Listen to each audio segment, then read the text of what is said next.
Okay, last video में हम लोग क्या क्या पढ़ चुके हैं। कर्नऑफ मैप यानी कि के मैप को प्रिपेयर कैसे किया जाए। प्रिपरेशन से क्या मतलब था कि हम के मैप में कितनी नंबर ऑफ सेल्स रखेंगे। नंबर ऑफ सेल्स 2 की power n is the number of variable.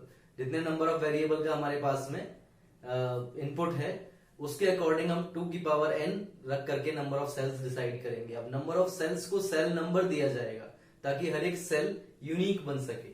Cell number से भी सेल यूनिक बनेगी और ग्रे कोड से भी सेल यूनिक बनेगी, हम देख चुके हैं।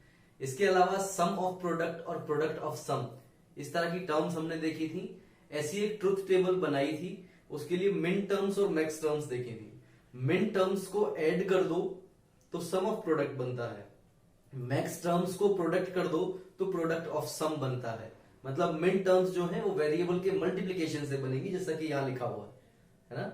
और मैक्स टर्म्स जो है वो वेरिएबल की एडिशन से बनेगी। बाद में उन सभी टर्म्स को आपस में प्रोडक्ट किया जाएगा ताकि पीओएस बने।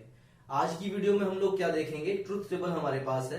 जनरली ट्रुथ टेबल या बुलियन एक्सप्रेशन देख करके आपसे कहा जाता है कि के मैप को प्लॉट करो। अब के मैप को प्लॉट करना है, गिवन या तो ट्रुथ टेबल होगी या बुलियन मैप होगा। इन दोनों को एक साथ मिलाकर के देखेंगे दोनों एक दूसरे से कैसे रिलेटेड है। मिन टर्म्स मैक्स टर्म्स का कॉन्सेप्ट है और एक बेसिक सी चीज है जो हमें पता है। सम ऑफ प्रोडक्ट में normal variable is 1, product of sum में नॉर्मल वेरिएबल इज 0। तो जो नॉर्मल वेरिएबल है वो बिना बार के लिखा जाएगा, जो नॉर्मल वेरिएबल नहीं है वो बार के साथ लिखा जाएगा, डिपेंडिंग अपॉन के एसओपी पढ़ रहे हैं या पीओएस पढ़ रहे हैं। तो आज के लेक्चर में गिवन ट्रुथ टेबल के लिए बूलियन एक्सप्रेशन बनाएंगे और उसके लिए एक पर्टिकुलर के मैप देखेंगे, जिस के मैप को या तो एसओपी के लिए बनाया गया होगा या फिर पीओएस के लिए बनाया गया होगा।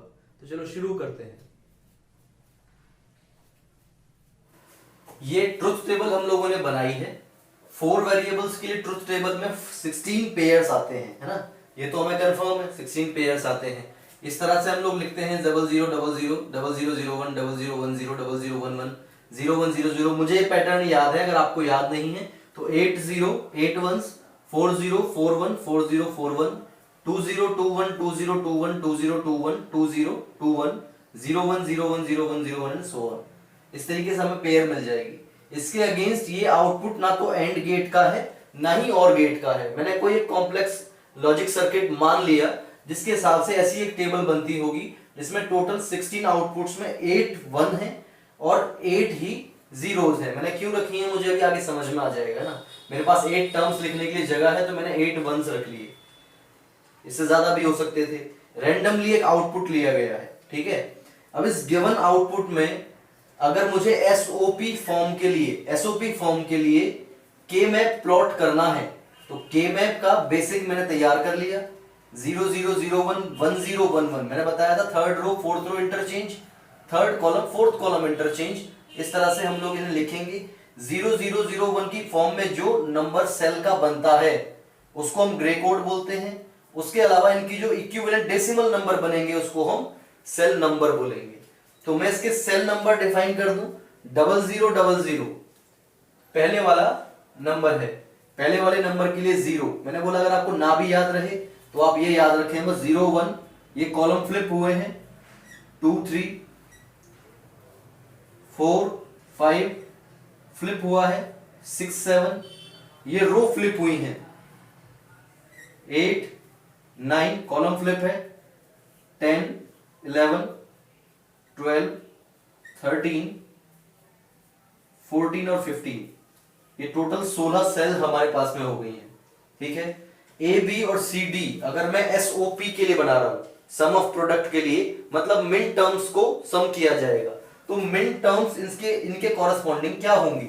ए बी मैंने बताया एसओपी के लिए 1 is normal, 0 is not normal.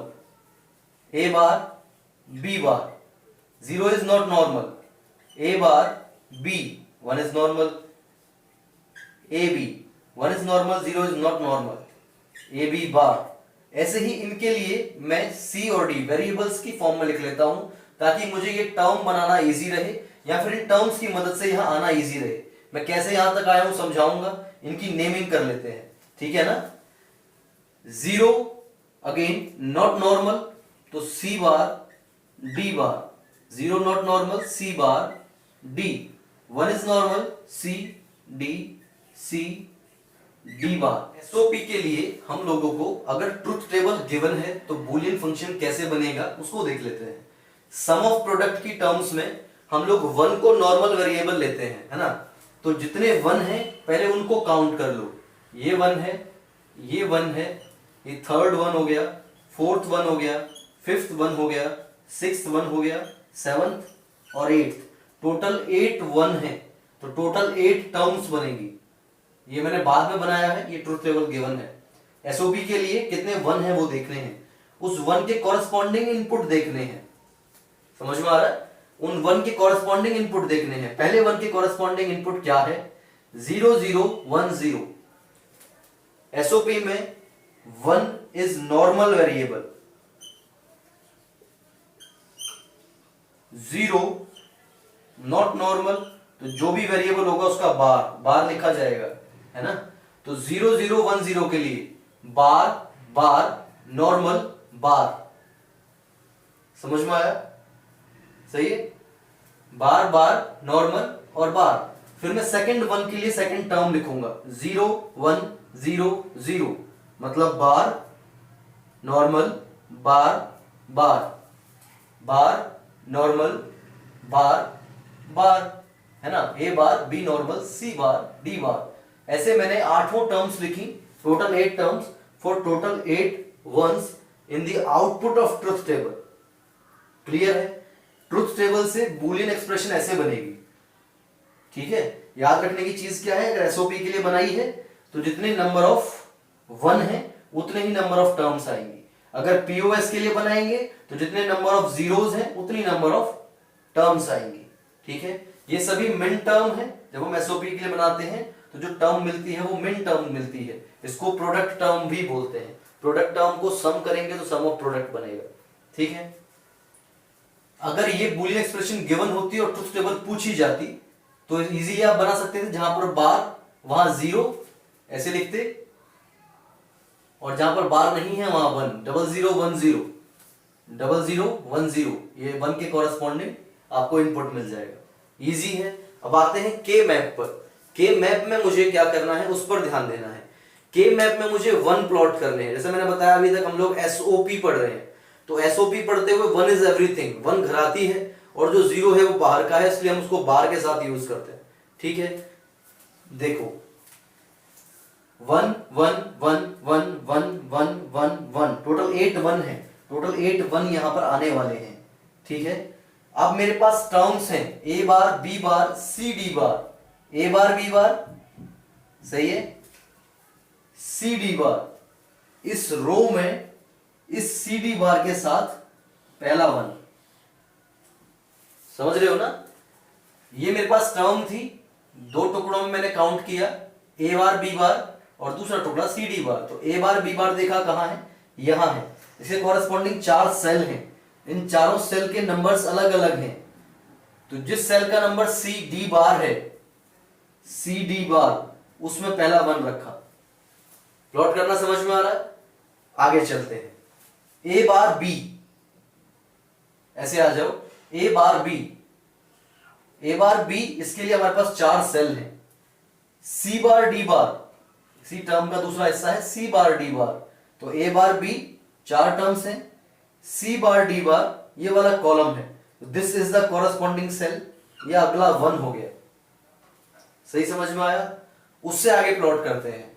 A bar B C D bar. A bar B देखो, this is A bar B, है ना, ये वाली रो। इसमें 3 सेल हमारे पास बची हुई हैं। सी डी बार, सी डी बार कौन सा है, last C D bar. A bar B रो है, सी डी बार कॉलम है। तो ये हमारे पास कॉमन सेल आई, इसमें एक 1 पुट किया। सही समझ में आ रहा है? आगे चलते हैं।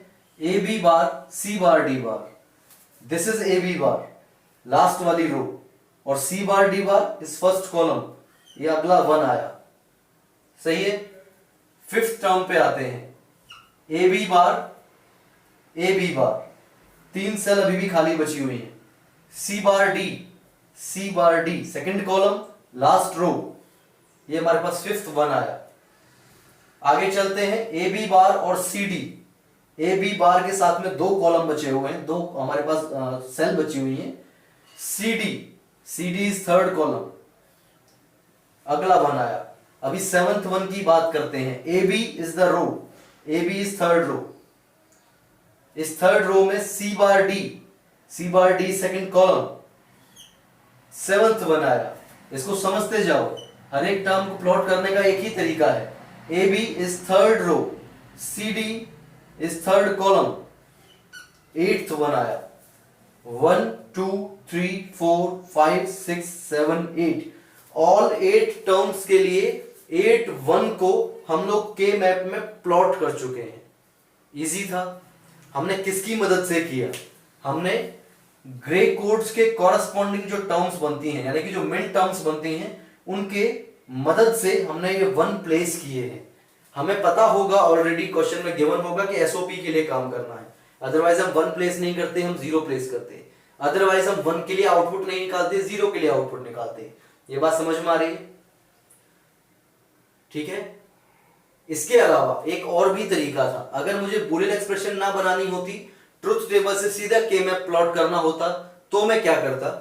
मैंने देखना था कितने वन हैं। 1 2 3 4 5 6 7 8 हम लोग मार्क कर चुके हैं। जितने एरो लगाए हैं उतने वन हैं। इन वन के कॉरस्पॉन्डिंग इनपुट देखना है। 0 0 1 0, 0 0 1 0, सही है। अगला वन है 0 1, ठीक है ना। और 0 0, 0 1 रो है, 0 0 कॉलम है। 0 1 is the row, 0 0 is the column. This is the second one. इस तरह से third fourth fifth six seven eight, total 8 ones को हम सीधा डायरेक्टली ट्रुथ टेबल से के मैप में प्लॉट कर सकते हैं। तो ये समझ में आया। इस वीडियो को मैं समराइज कर देता हूं। इस लेक्चर में हमने क्या सीखा? ट्रुथ टेबल अगर हमारे पास है तो ट्रुथ टेबल से बूलियन एक्सप्रेशन कैसे बनाएंगे, बूलियन एक्सप्रेशन से के मैप में वन कैसे प्लॉट किया जाएगा, यानी के मैप की प्लॉटिंग कैसे होगी। अगर हमारे को बूलियन एक्सप्रेशन हमको नहीं बनानी है तो सीधा ट्रुथ टेबल से के मैप कैसे आएगा वो भी मैंने बताया। ये है सम ऑफ प्रोडक्ट के लिए। अगर प्रोडक्ट ऑफ सम बनाएंगे तो सिर्फ इतना चेंज होगा, हम वन को नॉर्मल नहीं, जीरो को नॉर्मल लेंगे। जितने जीरो हैं उनको काउंट करेंगे और उसके लिए के मैप को प्लॉट करेंगे। टर्म्स जो बनेंगी ये a प्लस बी प्लस सी, यहां अंदर प्लस और बाहर डॉट होगा, प्रोडक्ट ऑफ सम टर्म्स बनेंगी। मैक्स टर्म्स बोलते हैं उनको। सभी मैक्स टर्म्स बना करके उनको ऐड करेंगे corresponding zero in the output. ठीक है।